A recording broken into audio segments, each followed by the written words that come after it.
どうも、勝手に電力2.0で始めたいと思います。今日はですね、実際、インドネシアのところが、2024年に向けてですね、シンクタンクが、どういうようなところにしていったらいいのか、みたいなところで、かなりですね、アッパーのものを出してきたので、このあたりですね、やっぱり、これから脱炭素の流れ自体は、やっぱりかなり急にやっていく必要があるんだなっていうところがあるので、このあたりについてですね、少しお話しできればなと思っています。インドネシア、20, 2024, Speaking Indonesia's energy sector emission by 2030. Indonesia has set the target to reach NZE by 2060 or sooner, but the ISO model indicates that following the recent trends, GHG emission from the energy sector will increase from 743 megaton CO2 in 2022 to 963 megaton CO2 in 2030, with no sign of peaking. The recent energy sector policies are far from sufficient to surpass emission generation, as it is projected to cut only 20% of the projected emissions in 2030 and keep the increasing trend until 2060. The transition to a zero-emission energy system revolves around four fundamental pillars: renewable utilization, electrification of variable demand sectors, decline of fossil fuels, and the switch to low-carbon fuel alternatives. These pillars, trends, and, and conditions represent Indonesia's pathway toward mitigating climate change and achieving sustainable energy practices. In contrast to the established target, the renewable energy growth remains sluggish, with only less than 10% contribution to the primary energy mix in 2022. Contribution in the contribution to the total energy supply mix primarily comes from biodiesel blends for transportation. Renewable electricity generation contributed only a third to the total RE production, mainly from hydropower and geothermal sources, while solar and wind contribution is negligible. Renewables deployment in the power sector is particularly lagging, with only 1 gigawatt additional installed capacity in 2023 out of the initial target of the 3.4 gigawatt targets established in 2021. Delays in hydro and geothermal projects pose further risks in meeting the 2030 targets. Several adjustments are needed to attract investment in renewables, such as improving the tariff structure and ensuring the equitable risk-reward profile for IPP partners. Fossil fuel dominance in energy consumption remains prevalent, and existing policy helps facilitating domestic consumption. In 2022, coal accounted for almost half of the primary energy mix, followed by oil and gas products. Coal is primarily used in electricity generation and various industrial activities, while oil products largely imported are used mainly in transportation. Gas products are crucial for certain industries and residential cooking. まさにあれですよね。石油の方は基本的に輸送にめちゃくちゃ使われていて、ガスは結構このレジデンシャルクッキングに使われてるんですね。っていうのもあると。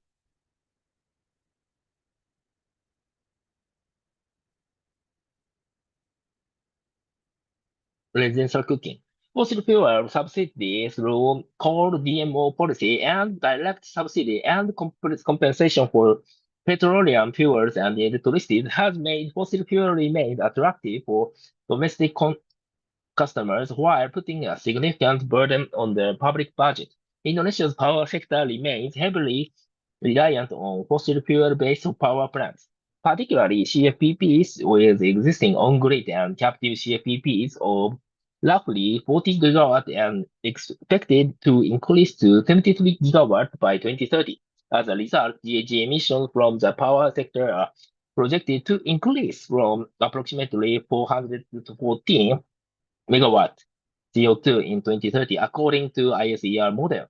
The current JETP commitment to transform the power sector by retiring CFPPs and accelerating renewable deployment, implemented successfully, is estimated to result in cumulative emission reduction of 630 megawatt CO2 between 2022 to 2030.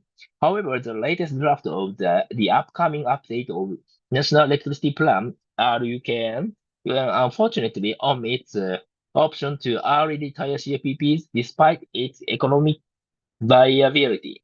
The government keeps counting on various ways to optimize fossil fuel production and utilizing despite the uncertainties, while the strategy preparing alternative fuel remains limited. Issuance of CCUS EOR to improve oil and gas production, preparation of regulatory support for economic coal downstream programs, and favoring biomass and ammonia co-farming to early retirement indicate Indonesia's persistence to optimize its fossil fuel resource.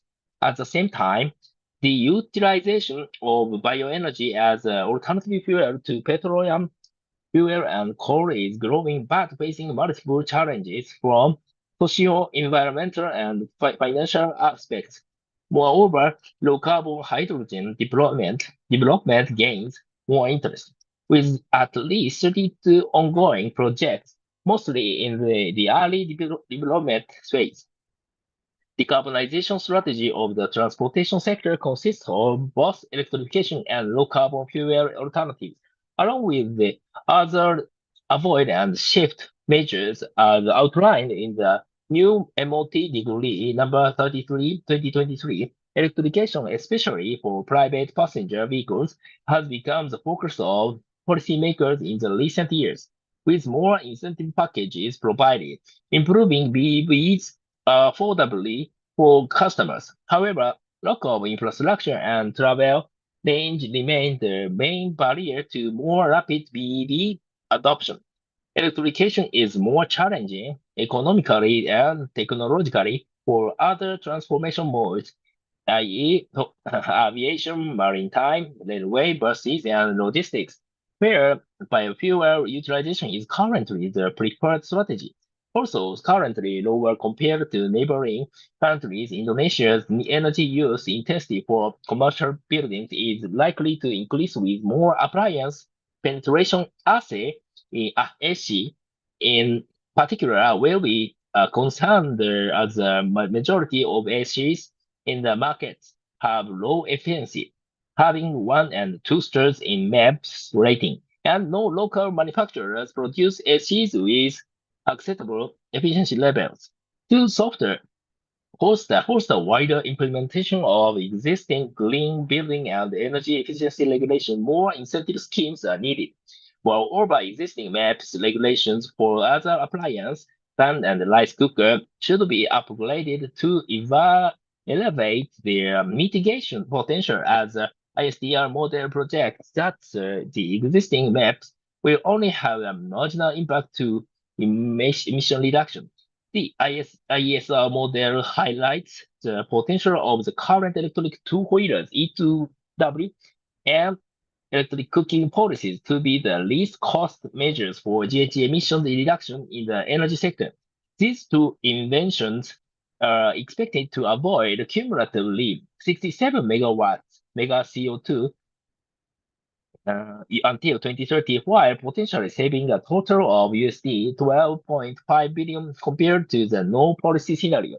Furthermore, fuel switching measures to lower carbon alternatives, utilization of natural gas for cooking and biodiesel B35 blending having the potential to avoid another 67 megaton CO2 cumulative emissions. These results indicate the importance of electrification and fuel switching on the demand side, alongside decarbonizing the power sector to achieve deeper emission cut.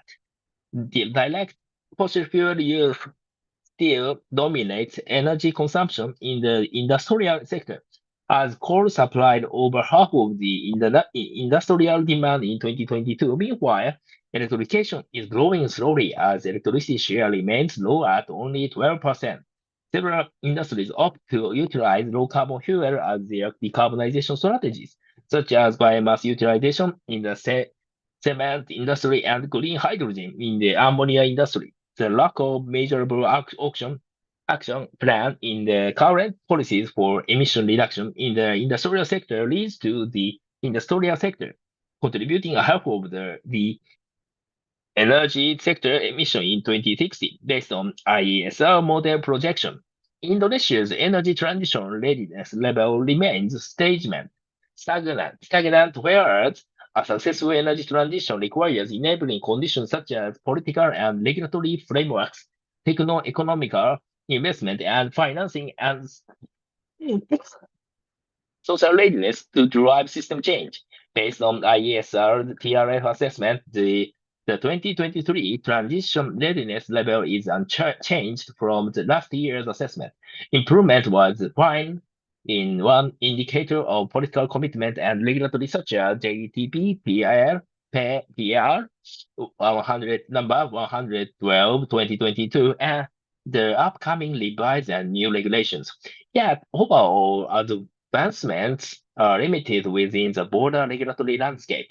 Techno-economic readiness mirrors last year's status with medium rate planning and high growing cost competitiveness, particularly solar PV and wind. Meanwhile, investment of finance readiness has not shown improvement due to low national credit rates, replaced investment freedom, and unclear policies resulting in a mere 29.4% realization of the 2023 ROE investment target by Q2 2023. Lastly, social readiness also remains unchanged with high public awareness, but no significant progress on human capital preparation in energy transition.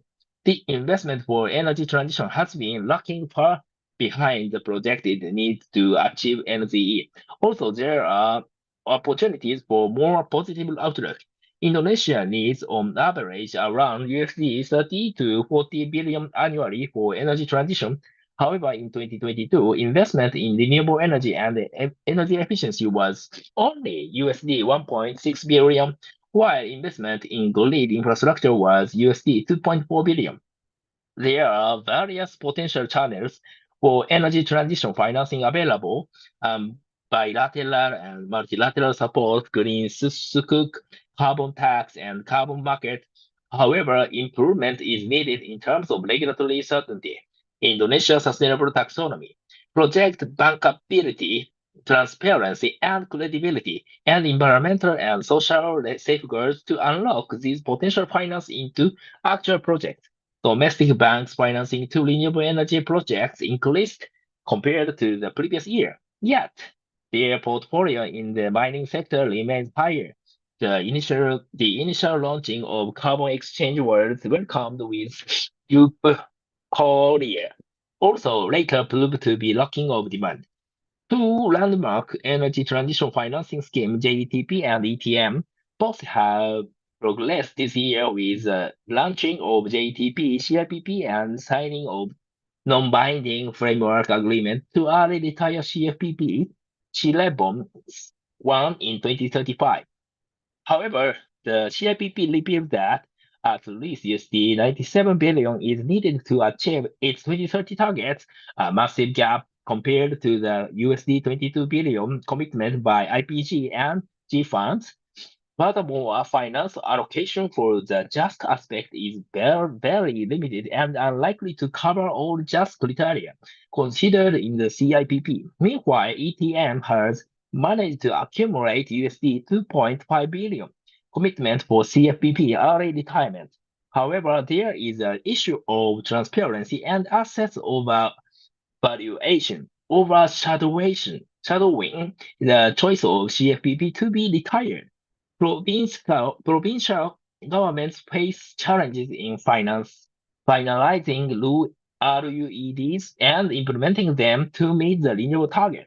As of October 2023, only 30 out of 38 provinces have issued regional energy planning RUED since 2018. Each showcases different approaches in achieving their decarbonization targets. For instance, NTT achieved 15.74% ROE mix in 2022, despite challenges in its archipelagic setup, limited infrastructure, and focus on other development sector in the 3T area. Additionally, West Java achieved 25% ROE mix in 2020 due to the combination of factors including national priorities, strong infrastructure, and strategic location meeting demand preference. Also, greater investment efforts are needed. with how Bali aims for energy by 2045, despite the current lag on RE mix achievement of 3.8% in 2022, highlighting the need to calibrate local strategy. While subnational remix achievements are progressive, they most fall short of the national target of 23% by 2025, with 24% of total provinces trailing below the 2022 remix achievements. Recent regulation PR number 11 2023 extended subnational government's authority in RE development, but might strain limited budget, necessitating a balance with other priorities. Indonesia telah menetapkan target untuk mencapai ENZE pada tahun 2060 atau lebih cepat, namun permodelan IESO mendikasikan bahwa dengan mengikuti tren yang ada saat ini, emisi GRK dari sekitar energi akan meningkat dari 743 megaton CO2 pada tahun 2022 menjadi 963 megaton CO2 pada tahun 2030 dan belum menunjukkan tanda-tanda akan mencapai puncaknya. Kebijakan sekitar energi saat ini masih jauh dari cukup untuk menekan peningkatan emisi, karena diproyeksikan hanya dapat mengurangi 20% dari proyeksi emisi pada tahun 2030 dan akan terus meningkat hingga tahun 2060. Transisi menuju sistem energi emisi berpusat dan pada 4 pilar fundamental, pemanfaatan energi terbarukan, elektrifikasi berbagai sekitar permintaan demand, pengurangan bahan bakar fosil, dan peralihan ke bahan bakar alternatif rendah karbon. Tren dan kondisi pilar-pilar tersebut menginginkan langkah Indonesia menuju mitigasi perubahan iklim dan mencapai praktik energi yang